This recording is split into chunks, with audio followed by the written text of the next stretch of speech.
Ya, dan untuk mengetahui perkembangan terbaru, kita bergabung dengan Kristo Suryokusumo dan juru kamera Adini Anissa langsung dari Gedung Badan Pengawas Makanan dan Obat. Ya, Kristo, siapa saja yang hadir dalam konferensi pers untuk di Gedung BPOM pada hari ini? Apakah seluruh pihak terkait yang akan memproduksi atau mungkin mengedarkan obat virus corona ini hadir dalam konferensi pers hari ini? Ya baik Patricia, berdasarkan informasi awal yang dapat kami kumpulkan bahwa memang dalam penjelasan dari Badan Pengawas Obat dan Makanan terkait hasil uji klinis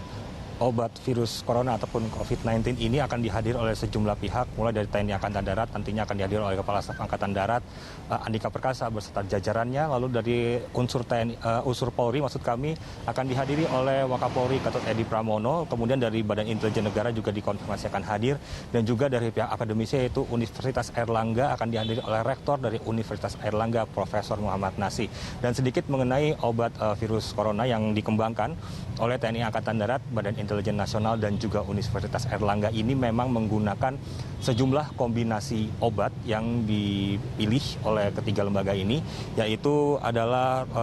lopinavir, ritonavir, asitromisin, lopinavir, ritonavir, doxycycline, serta hidroksikloroquine dan asitromisin. Dan ketiga ataupun bahan-bahan tersebut ataupun jenis obat tersebut nantinya akan berupa kombinasi obat ini dipilih karena dinilai memiliki tingkat efektivitas ataupun tingkat kesembuhan yang paling tinggi. Selain itu juga kombinasi obat tersebut juga sudah dilakukan uji klinis terhadap 754 pasien yang keseluruhannya memiliki gejala, berbagai macam gejala, mulai dari gejala ringan, gejala hingga gejala berat, dan juga orang tanpa gejala ini juga sudah dilakukan tes terhadap orang-orang tersebut. Dan juga kemarin juga Profesor Muhammad Nasih, Direktur Universitas Airlangga, menyampaikan terkait dengan obat tersebut memang memiliki tingkat efektivitas yang paling tinggi sebanyak 98% dan juga tingkat efektivitas yang paling rendah sebesar 92%. Dan juga terkait dengan kedatangan sejumlah pihak tersebut ke kantor Badan Pengawas Obat dan Makanan ini sendiri, selain untuk mendengarkan hasil uji klinis yang nantinya akan disampaikan oleh BPOM sendiri, salah satunya adalah untuk meminta dukungan serta dorongan agar BPOM kemudian dapat segera mengeluarkan izin produksi dan juga izin edar dari obat COVID-19 ini, sehingga nantinya sebagai kita tahu bahwa obat COVID-19 ini selain dikembangkan oleh TNI Angkatan Darat, Badan Intelijen Nasional dan juga Universitas Airlangga, upaya yang sama juga dilakukan oleh farmasi Bio Farma dalam memproduksi obat COVID-19, sehingga nantinya diharapkan bahwa dengan semakin cepatnya izin edar dan juga izin produksi dari BPOM ini dikeluarkan, dapat obat ini dapat segera diproduksi hingga memberikan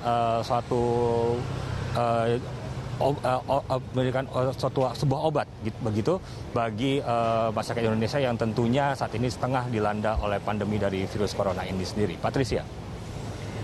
Iya, Kristo, TNI AD atau dari pihak TNI AD sempat menyebutkan bahwa dalam pembuatan obat ini tidak terdapat adanya kendala. Lalu siapa saja, informasi yang Anda himpun, siapa saja pihak yang akan digandeng oleh TNI AD dalam produksi obat COVID ini?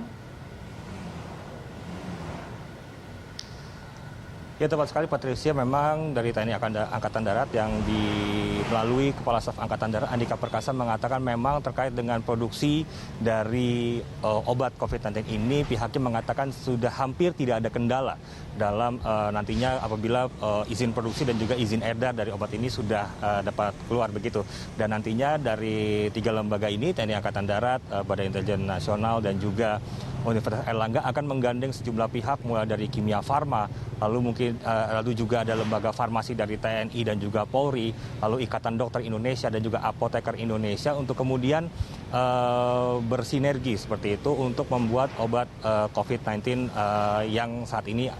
sudah dalam evaluasi hasil uji klinis. Dan saat ini juga dari pihak TNI Angkatan Darat, BIN dan juga Universitas Airlangga sendiri tengah menyiapkan inventarisir terkait bahan baku apa saja yang dibutuhkan, lalu terkait dengan proposal dan juga anggaran ini juga tengah dipersiapkan saat ini sambil menunggu izin produksi dan juga izin edar yang nantinya akan dikeluarkan oleh Badan Pengawas Obat dan Makanan. Patricia.